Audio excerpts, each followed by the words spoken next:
Nous passons maintenant au Togo. On va parler municipal avec un taux de participation assez moyen. D'ailleurs, un taux de participation qui fait un peu le yo-yo parce que déjà au cours de la nuit électorale, le président de la Commission électorale nationale indépendante, Chambakou Ayassor, avait annoncé un taux de participation qui pourrait se situer entre 60 et 65%.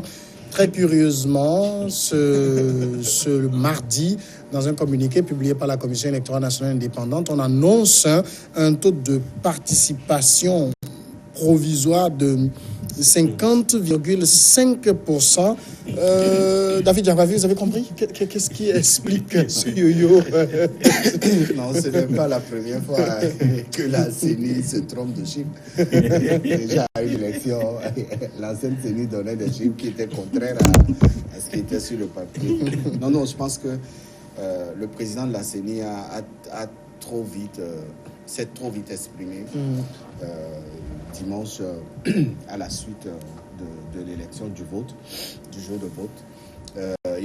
Il aurait pu attendre que son institution puisse sortir les chiffres officiels pour communiquer là-dessus. Lorsqu'il y a ce type de jonglage en matière de chiffres, ça pose un autre problème. Ça pose le problème de fiabilité des chiffres qui seront déclarés par la CENI. Et ça donne des arguments également aux adversaires politiques de trouver justement des ingrédients pour s'opposer à ces résultats qui seront donnés par la CENI. De 60%, on tombe à 50%. Ça veut dire qu'il y a une chute. Comment expliquer cette chute? Personne ne peut le savoir. Et j'estime qu'à l'avenir, les commissions électorales nationales indépendantes qui composent aussi l'appareil institutionnel de notre pays, que cette commission véritablement soit assez professionnelle et puisse donner les chiffres qu'il faut, parce que c'est les Togolais qui sont allés voter, c'est des Togolais qui ont porté leur voix pour des candidats qui se sont positionnés. Il faut que le respect de ce droit de vote des Togolais puisse être véritablement concrétisé à l'avenir. Thierry, vous avez compris? Non, je crois qu'il faudrait que nos institutions puissent arriver à être beaucoup plus républicaines, indépendantes que des institutions partisanes.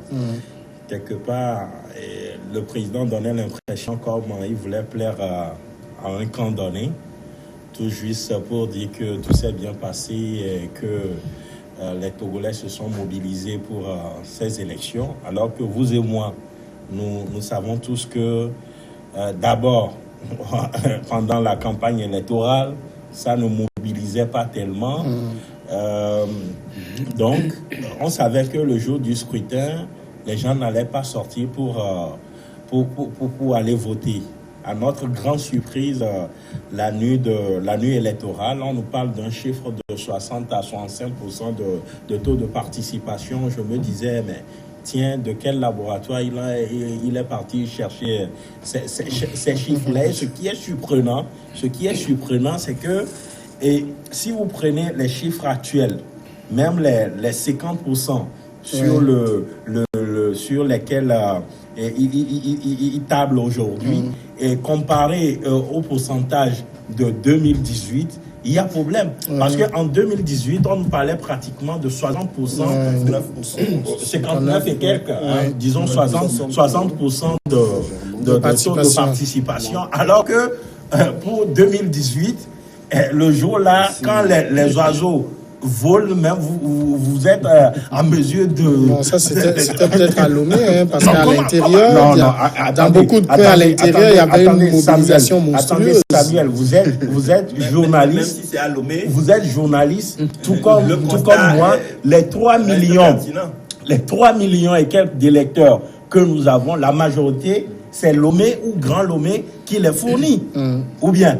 Donc, si vraiment il y a affluence, si vraiment il y a mobilisation, on aurait ressenti ça à Lomé. Donc, oui, mais même les chiffres qui ont été publiés dans les détails ont confirmé qu'à Lomé, en tout cas dans les golfs, ce n'était pas l'affluence. On a vu 20%, 21%, même les chiffres de 28%. l'intérieur. Mais à l'intérieur, on a vu même des zones qui ont atteint, je pense, 94, 95% de participation.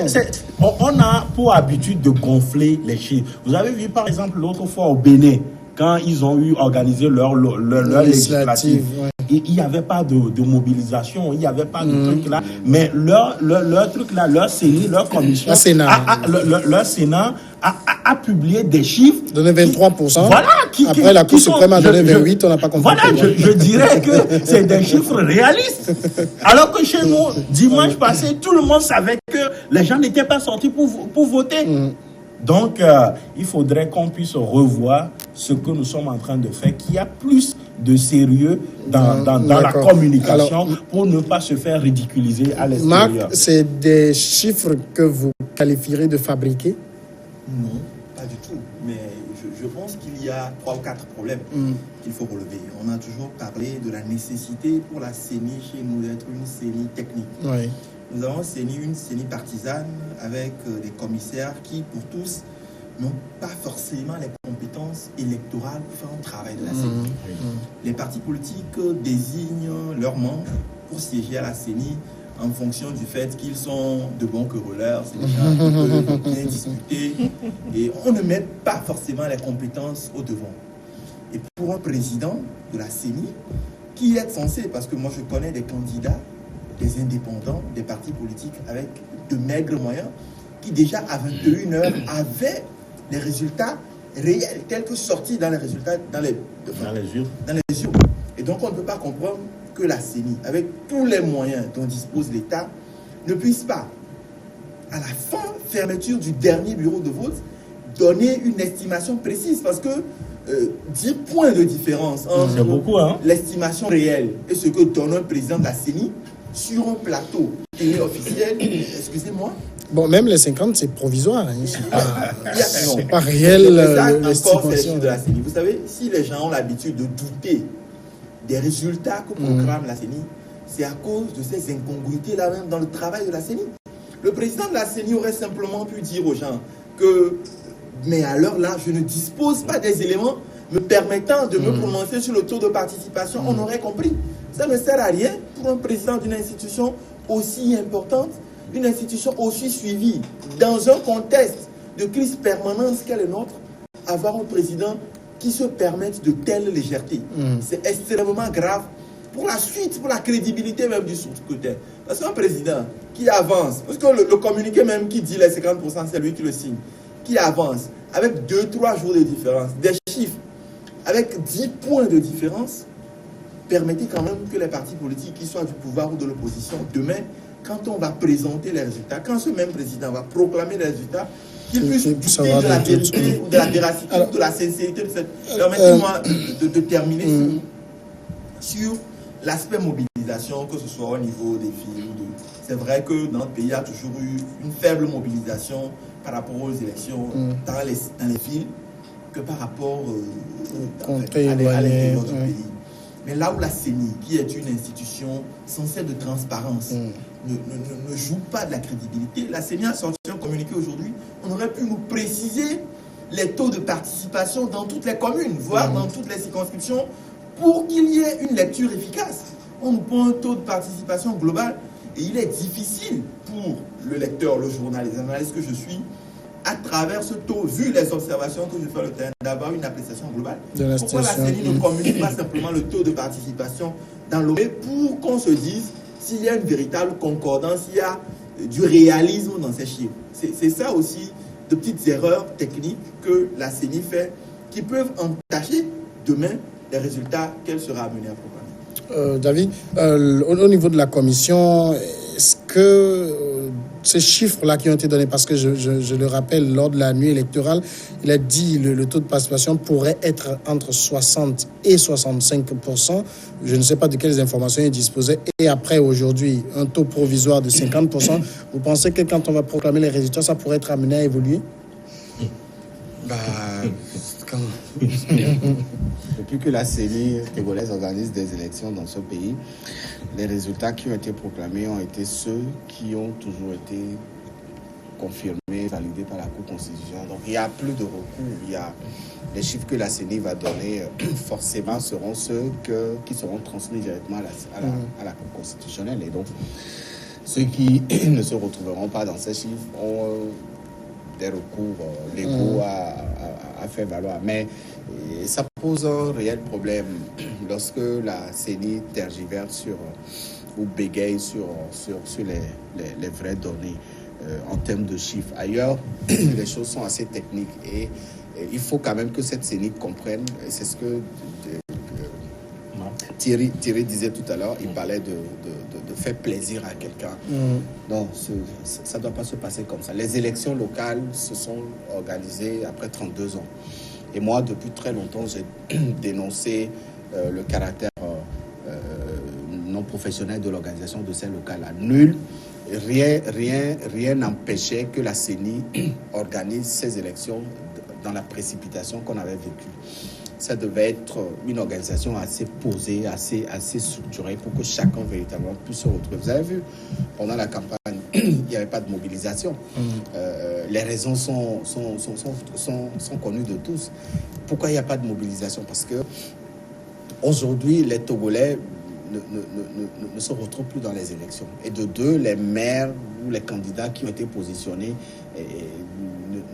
n'ont pas eu l'opportunité, le temps et les moyens pour véritablement aller sensibiliser leurs militants à la base. Donc ça fait que personne ne s'est intéressé. Pendant toute la période de campagne, on a vu que quelques candidats qui ont sillonné.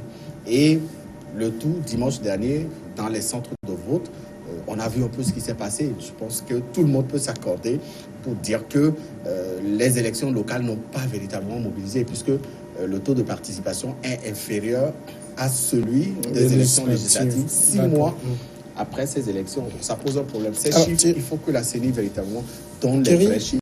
Ça ne pose pas de problème. Après le 20 décembre, on s'est rappelé, la coalition avait donné même un chiffre de participation sans être candidat.